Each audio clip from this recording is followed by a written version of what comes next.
fakta-fakta persidangan itu akan menjadi fakta baru yang kemudian perlu didalami, ya kita akan lakukan pemeriksaan tentunya. Jadi apakah tadi dikatakan itu penyelundupan? Nah, sejauh ini kita belum sampai ke sana. Apalagi itu diperbesar-besar, berarti orangnya sakit jiwa itu orang. Orang nggak tahu fakta seluruhnya udah langsung fitnah sana sini gitu loh.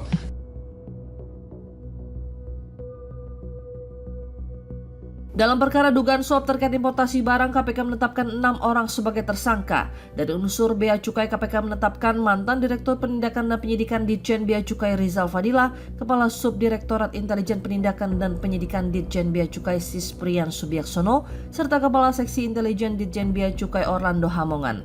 Sementara dari pihak swasta, KPK menetapkan Ketua Tim Dokumen Importasi PT Blu-ray Andri, Manajer Operasional PT Blu-ray Dedi Kurniawan, dan pemilik PT Blu-ray Cargo Group John Field.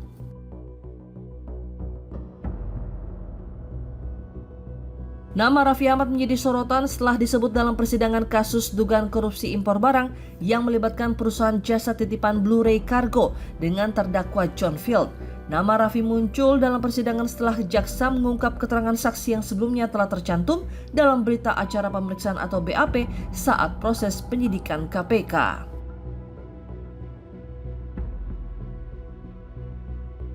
Pelaksana tugas Direktur Penyidikan KPK Ahmad Taufik Hussein kemudian membenarkan bahwa nama Raffi Ahmad memang muncul dalam fakta persidangan. Menurut KPK, informasi itu berasal dari hasil pemeriksaan saksi selama proses penyidikan. Tetapi tadi dipertanyakan sejauh mana apakah itu dianggap penyelundupan gitu ya. Nah itu juga kita tidak bisa sampaikan secara detail. Tetapi begini, bahwa yang dianggap penyelundupan itu kan ada dalam partai yang besar gitu ya. Jadi saya mungkin karena ini sudah nyampe persidangan juga ya, bahwa betul itu ada fakta saudara RA itu menitip. Tapi kita waktu itu belum sampai kepada mengarah bahwa itu penyelundupan. Karena ini hanya sekitar ada 2 unit mungkin yang dititipkan laptop, mungkin karena ada perkenalan atau siapa. Sehingga itu kemudian di proses penyidikan yang Blu-ray kemarin kita tidak kembangkan terlalu jauh karena belum sampai kepada fakta-fakta yang menguatkan bahwa itu jadi bagian dari peristiwa Blu-ray mengurus keimigrasian di Ditjen Bea Cukai, sehingga kemudian itu tidak kita lakukan pemanggilan. Nah, apakah nanti fakta-fakta persidangan itu akan menjadi fakta baru yang kemudian perlu didalami, ya kita akan lakukan pemeriksaan tentunya. Jadi apakah tadi dikatakan itu penyelundupan? Nah, sejauh ini kita belum sampai ke sana. Karena ini bukan partai yang besar gitu ya, hanya 2 unit kalau tidak salah.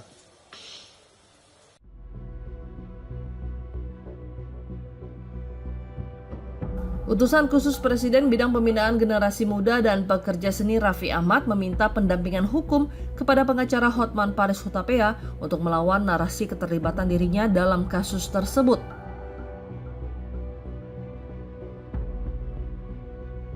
Video tersebut diunggah Hotman di laman Instagramnya pada Selasa 9 Juni 2026. Hari ini hari Senin malam, saya baru habis renang di rumah saya. Barusan Raffi Ahmad telepon saya, minta pendampingan hukum melawan semua yang telah memfitnah dia. Ya, katanya nama dia disebut-sebutkan dalam sidang soal Blu-ray Cargo Import. Ya, oke. Kalau gayanya Hotman Paris itu tidak pernah seperti pengecut, nggak berani konferensi pers. Kalau konferensi pers, Hotman selalu nantang musuh-musuhnya datang sama awak media. Kami sudah sepakat sama Raffi Ahmad akan melakukan konferensi pers di hari Kamis ini jam 2. Kenapa hari Kamis? Karena besok subuh hari Selasa, saya jam 5 subuh saya harus terbang ke Singapura mendampingi istri Hotman yang sedang dirawat di rumah sakit. Ya, semua saya tinggalkan, kerjaan yang duitnya besar saya tinggalkan karena harus mendampingi istri. Mudah-mudahan saya bisa pulang Rabu sore untuk mendampingi Raffi Ahmad. Ayo, semua media dan orang-orang yang memposting, termasuk notifator, termasuk motivator yang asal ngomong, ayo datang dong. Berani nggak berdebat sama Hotman dan Raffi Ahmad? Bawa buktimu, ya. Benar nggak bahwa Raffi Ahmad terlibat dalam kasus Blu-ray kargo import yang sekarang lagi di persidangan? Blu-ray kargo import. Ayo, berani datang nggak? Jangan seperti kasusnya Haritanu, itu pengacara lawan dan konglo lawannya itu nggak berani berdebat sama saya. Sudah puluhan kali saya tantang berdebat. Itu kan kasus Haritanu, pihak lawan sana sudah kalah sampai PK. Lu tahu nggak kalahnya kapan? Tahun 2008. Kajian dulu, ya. Bisa putusan PK yang sudah final bisa berubah di tahun 2026 karena kita udah cuek waktu itu, ya. Tapi apapun, sekali lagi pengacaranya dan konglo itu saya tantang juga. Kapan? Oke, kembali kepada kasus Blu-ray kargo import yang di media banyak fitnahan berita tentang Raffi Ahmad. Datang hari Kamis jam 2 siang, tempat akan dikasih tahu menyusul. Bawa semua bukti-buktimu, media datang, tukang fitnah di media datang, juga motivator. Hadapi Hotman dan Raffi Ahmad. Itu baru jantan, oke? Jangan jadi pengecut dalam hidupmu. Kasihan anak istrimu dan keturunanmu nanti.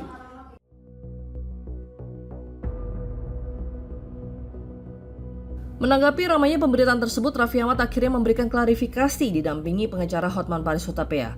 Raffi menjelaskan bahwa peristiwa yang dikaitkan dengan Blu-ray kargo terjadi saat dirinya berada di Amerika Serikat pada Oktober 2025 usai mengikuti Chicago Marathon. Saat itu Raffi bersama Nagita Slavina beserta sejumlah selebritas mengunjungi sejumlah usaha milik warga Indonesia di New York. Menurut Raffi, saat hendak meninggalkan lokasi, beberapa orang yang mengaku berasal dari Blu-ray kargo mengajaknya berfoto. Dalam kesempatan itu, sempat terjadi percakapan singkat dan tawaran jasa pengiriman barang ke Indonesia. Raffi menegaskan dirinya tidak pernah memesan barang, tidak pernah menerima kiriman, tidak pernah memberikan nomor telepon, dan tidak pernah menjalin komunikasi lanjutan dengan pihak Blu-ray kargo. Raffi menyebut percakapan tersebut hanya sebatas basa-basi. Ia juga membantah tudingan yang mengaitkan dirinya dengan praktik impor ilegal maupun penyelundupan barang. Saya makan di Awang Kitchen dan juga di Indo Java itu. Setelah kegiatan itu selesai, kalian bisa lihat nanti di vlognya dan di fotonya banyak teman-teman Indonesia ngajakin foto, ngajakin apa. Saya keluar dari Awang Kitchen, 1, 2, 3 toko di sebelahnya itu ada yang namanya Blu-ray. Mereka panggil saya, Mas Raffi, Mas Ariel, Mas Gading, foto dong sama saya. Loh, ya sudah, kami foto Di depan tokonya. Tidak masuk ke dalam. Dia ngelihat, Mas Raffi boleh ngeliat nggak? Aduh, cuman waktu saya juga nggak terlalu banyak. Ya. Kami harus pergi lagi karena itu terakhir saat kita mau pergi. Ya. Ada fotonya Ariel, ada fotonya Desta, ada fotonya Gading. Nanti bisa dilihat. Nah, ini foto. Saya nggak kenal. Inilah orangnya. Ya, beliau memperkenalkan diri, tapi saya nggak kenal.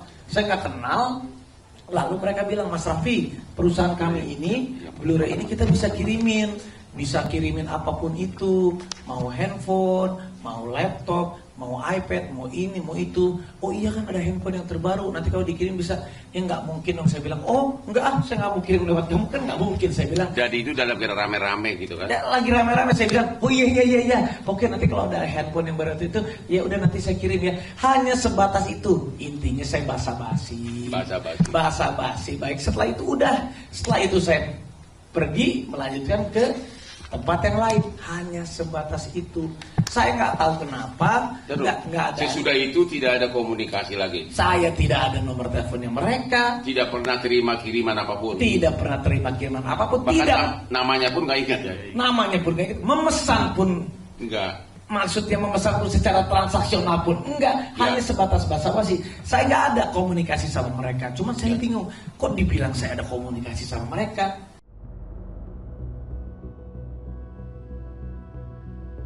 Hotman menilai berbagai narasi yang mengaitkan Raffi Ahmad dengan kasus suap impor maupun penyelundupan tidak memiliki dasar yang kuat.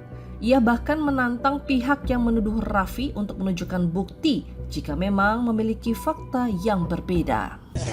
Jadi mungkin tiba-tiba beberapa waktu kemudian di tahun 2026 OTT lah Blu-ray ini di mana, daerah mana? Di Lampung. di Lampung, dan mungkin ada chattingan antara orang-orang intern mereka di sini dengan biro jasa untuk meyakinkan biro jasa yang mengurus import. Nanti ada loh pesanan dari Raffi di sana katanya. Itu pun orang yang di Indonesia namanya Johannes. Itulah yang bikin heboh. Dia ngomong karena chattingnya dia mungkin dibongkar sama penyidik.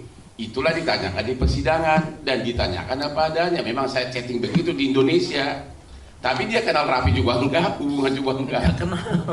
Semua medsos yang akun itu adalah, apalagi itu diperbesar-besar, berarti orangnya itu sakit jiwa itu orang.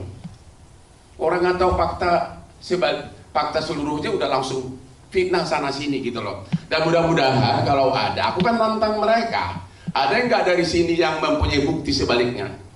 Ada nggak? Ayo dong, keluar dong. Ya, karena kemarin Pak Hotman juga bilang sama saya, Raffi, kamu bersedia nggak keluar? Loh, silahkan bang, saya sama sekali nggak ada pemesanan, nggak ada apa-apa. Kalau ada yang memang mau hadir, mau bilang saya bohong, ada buktinya, kami tunggu. Saya bilang. Ini nggak ada.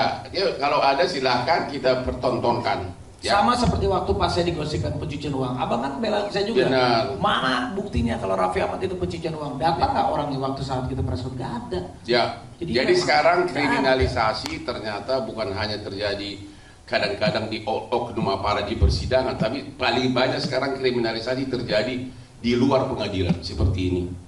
Inilah faktanya. Jadi sekali lagi kesimpulannya adalah, satu, Raffi tidak pernah berkunjung ke Blu-ray. Kedua, bukan nggak pernah berkunjung di depan foto. Itu bukan berkunjung namanya. Oh iya kan, nggak pernah berkunjung. Kedua, Raffi berkunjung ke Awang Kitchen. Ya. Datanglah pegawainya Blu-ray, minta foto bersama dan ditarik kamu ke depan tokonya. Iya. Ya kan? Nah, itu kan bukan berkunjung namanya. Iya. Karena kebetulan Awang Kitchen sama Blu-ray bersebelahan. Disitulah sebagaimana itulah enaknya selebriti kayak kami ini, ditawarin, mau nggak handphone saya kirim? Ya namanya kan, ya bagi kita berdua itu handphone segitu apa sih? Itu mah ya nggak mengatakan sombong kita kaya, memang bagi kalian aja handphone 17 juga itu tidak termasuk terlalu mahal, apalagi bagi kami. Tapi kok itu jadi isu nasional? Coba bayangin sakitnya negeri ini, apa yang terjadi di negeri ini, sakit jiwa kali ya banyak orangnya.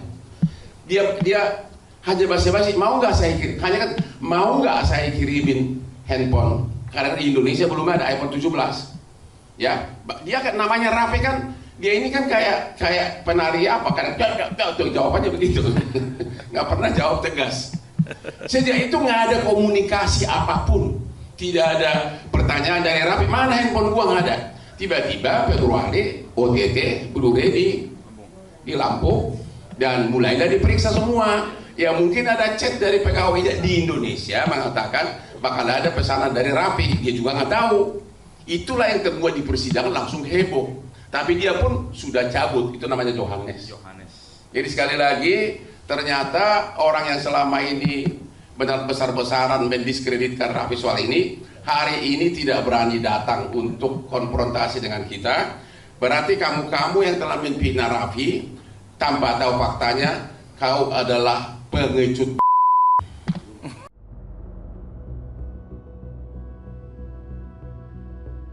Kasus ini pun turut direspons pihak istana. Menteri Sekretaris Negara Prasetyo Hadi buka suara usai nama utusan khusus Presiden bidang pembinaan generasi muda Raffi Ahmad terseret dalam kasus dugaan suap di Direktorat Jenderal Bea Cukai Kementerian Keuangan. Belum. Mari kita sedang berkonsentrasi sebagaimana yang tadi saya sampaikan, ya, seluruh sektor pelaku ekonomi, mari kita bekerja keras untuk memastikan bahwa ekonomi kita dalam keadaan yang baik, tumbuh, dan marilah kita saling bekerja sama, karena apapun masalah ekonomi ini banyak faktor yang mempengaruhi, sehingga mari kita saling bergandengan tangan, saling merapatkan barisan, saling bekerja sama satu sama lain untuk memperkuat ekonomi kita.